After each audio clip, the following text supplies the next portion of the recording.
Today, we're going to dig into one of the most foundational moments in all of legal history, the Law of the 12 Tables. Now, this isn't just some dusty old document. Oh no, it's the result of a huge class struggle that completely changed how we think about justice. So, how did this all go down? Just think about that for a second. Imagine living in a society where the rules that controlled your life, your property, even your freedom were a total secret, known only by the people in charge. A world where justice wasn't a public standard, but a private weapon. Well, that's exactly what it was like in the early Roman Republic. All right, so to really get why these laws were such a massive deal, we first have to understand the city that created them. Early Rome was a society split right down the middle, defined by a deep and pretty bitter social divide. And look, the power imbalance was just staggering. On one side, you had the patricians, the elite. They held all the power. And crucially, they were the only ones who knew the unwritten customary laws. And then you had everyone else, the plebeians, the common folk. They were totally in the dark, subject to the whims of patrician judges who could basically interpret the secret laws however they wanted to. So you can imagine, this created a state of constant fear and uncertainty for the average person. A simple argument over a piece of land or a debt could literally ruin you because the law was just made up on the spot. It had nothing to do with fairness. It was all about who you were. It was, for all intents and purposes, a system of legal tyranny. But, a system like that can only last for so long. The plebeians were pushed to their absolute limit, and they decided to fight back, not with weapons, but with a simple yet totally radical demand that would shake Roman society to its core. And that brings us to 451 BCE. This is the year everything boiled over. The plebeians, completely fed up with being pushed around, did something incredible. They went on strike. They basically shut the entire city down, refusing to work or fight until their demands were met. And here's the really crucial part. They weren't asking for a whole new set of laws. They weren't trying to tear down society and start over.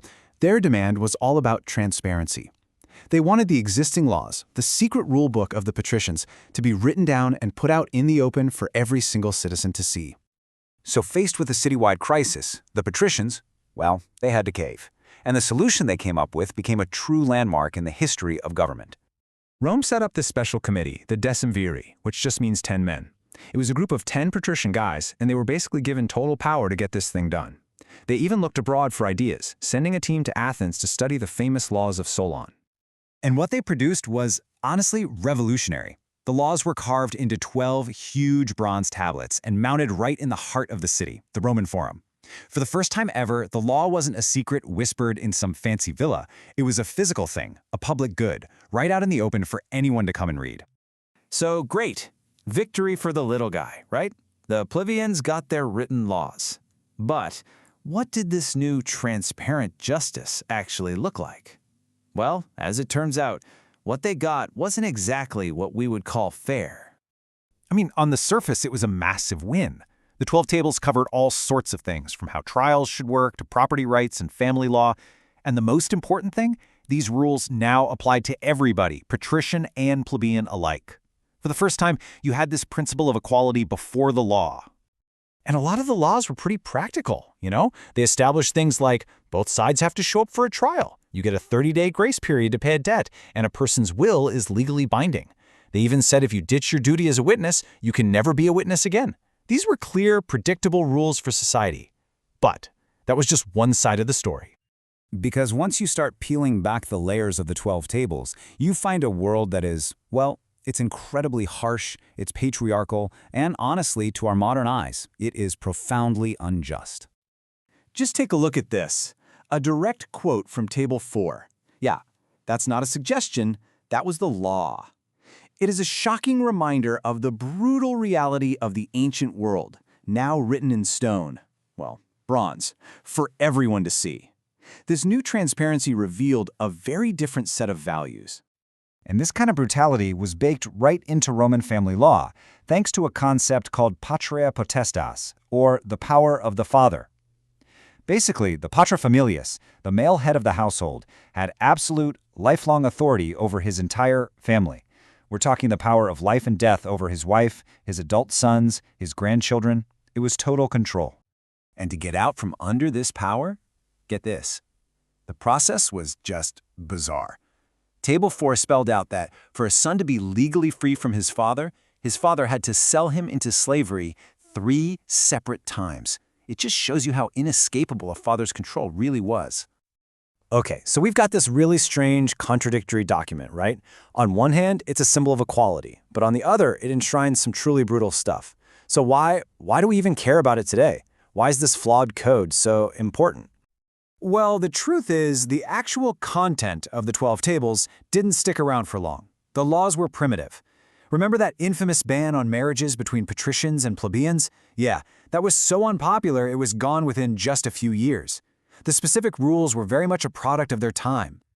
The real legacy, the absolute game changer, wasn't the laws themselves. It was the principles they established. This revolutionary idea that law must be written down, that it must be public and available to everyone, that it should apply equally to all citizens. This was the birth of the rule of law in the West. And you can literally draw a straight line from this moment forward. The 12 tables were the seed. Over the next several centuries, professional legal experts, or jurists, interpreted and built upon these foundations. And this all culminated almost 1,000 years later in Emperor Justinian's monumental Corpus Juris Civilis, the body of civil law. And that massive collection, it became the foundation for most of the modern civil law systems we see in the world today. I mean, the connection is so powerful that this very relief of Emperor Justinian, it hangs in the chamber of the U.S. House of Representatives. It is a direct nod to the debt that modern governments owe to a journey that started with a bunch of angry plebeians and 12 bronze tablets in the Roman Forum. So in the end, the 12 tables achieved something truly incredible: equality before the law. They established that the same rules should apply to everyone. But as we've seen, those rules themselves can still be brutal and unfair.